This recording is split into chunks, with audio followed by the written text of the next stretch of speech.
முத இந்த ஜீரணி வந்து ஃபேமஸ் ஆனது கோவில்பட்டி.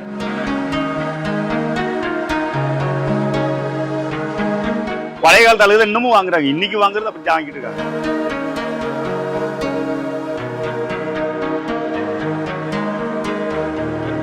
முதல்ல நான் கடை வச்ச புதுசுல வரவே மாட்டான். இந்த ரோட்ல போவானுங்க வருவானுங்க, எவனும் திரும்பி கடை பார்க்க மாட்டான்.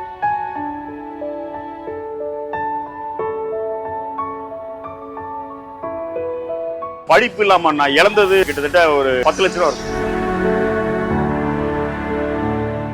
Dhanalakshmi Srinivasan University, Tiruchirappalli and Perambalur. பாரம்பரியமான தங்க நகைகள் வாங்க P Rathinam Chettiar and sons, Therkavani Moolaveedhi, Madurai. உங்கள் குடும்பத்துடன் நிம்மதியாய் தூங்க நிம்மதி மெத்தைகள். இது நம்ம ஊர் மெத்தைங்க. என் பேர் சிவபாண்டி, முறுக்கு வியாபாரம் சீரணியும் நான் ஒரு 35 வருஷமா சொல்லி பார்த்துட்டு இருக்கேன்.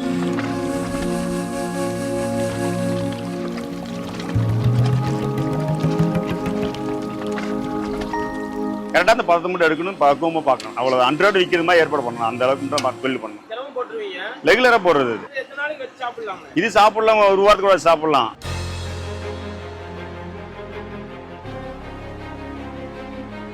இந்த இருக்குல்ல சிவப்பு கலர்ல மடக்கு போய் அது வந்து மதுரை மாவட்டத்தில் கிடையாது, அது திருச்சியில மட்டும் தான் இருக்கும். திருச்சி பக்கம் தான் இருக்கும். அது நம்ம ஊர் மதுரை மாவட்டம், அது என் கடையில் மட்டும் தான் இருக்கும். அதே மாதிரி எல்லாம் அந்த முறுக்கு போடுறாங்க, நம்ம கிட்ட இருக்க முறுக்கு வந்து சாப்பிட்டு பார்த்தா அது முறுக்கு தனியா ஸ்பெஷலிஸ்ட் தனியா போகும். ஆனா ரேட் ரொம்ப கம்மியா கொடுப்பேன். அதான் என்னோட ஸ்பெஷலிஸ்ட்.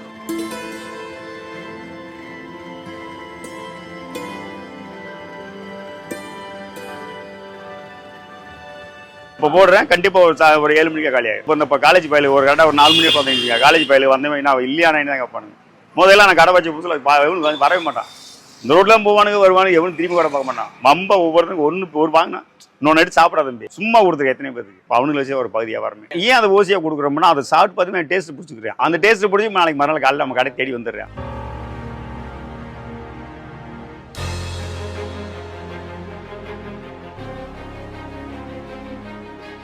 அவன் கொண்டு வந்து தரல, சாப்பிட்ற பொருளை எவ்வளவு இல்லைன்னு சொல்ல போறது. அது இன்னைக்கு நாளைக்கு கொடுத்துருவான். முதல் அந்த கடையை வச்சு ஆரம்பிச்சு ஓட்டும் போது வெறும் 120 ரூபாய்க்கு போச்சு. இன்னைக்கு ஆண்ட மதியில் 10 ரூபாய் போயிட்டு சம்பளத்துக்கு வேலைக்கு ஆள் வைக்க மாட்டேன். ஏன் வச்சு வைக்க மாட்டேன், நம்ம சொல்ற டேஸ்ட்ல போட மாட்டேன். எல்லாம் மூஞ்சி தூக்குவேன், லீவ் போடுவேன். நம்மளால என்ன 2 வாரம் முடியும், போட்டு இறக்குவோம். 100 உப்போம், 100 காலி. அதே மாதிரி ரேட் அதிகமாக வைக்க மாட்டேன்.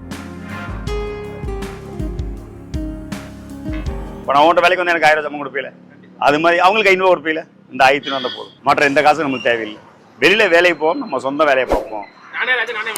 பிள்ளைகளை நம்ம உள்ள இழுக்க கூடாது. அது படிக்குதா, படிச்சு சரி உங்களுக்கு என்ன வேலை தோணுது செய்யுங்க. எங்க வேலை முடிஞ்சாலும் செய்யுங்க அங்க சொல்றோம். விடக்கூடாது, கடைசியை விடா பாருங்க. அந்த நேம டேஸ்ட்டை கொடுத்துட்டோம், இந்த கடை நீ விடுவியா, நீ எங்க பையில என்ன பண்ணுவேன், இந்த அளவுக்கு நேம் ஆகிட்டார் பண்ணிட்டேன். நம்ம ஏன்டா இன்னொரு பிச்சை எடுத்துருவேன், போய் அந்த வேலை பார்த்துக்கிட்டு நம்ம கடையை ஓட்டணும்னா ஓட்டு. அப்ப நம்ம தலைமுறை நம்ம கிட்ட வந்துச்சா கண்டிப்பா முதல்ல என் தொழிலுக்கு வந்து எனக்கு பின்னாடி என் பேரங்களை வேணா ஒருத்தர் கொண்டு வந்துருவோம். அந்த நம்பிக்கை எனக்கு இருக்கு. ஏன்னா நான் வந்து 10 ரூபா சம்பாதிக்கிறேன், யார் ரேட்டிங் கடை வாங்கல.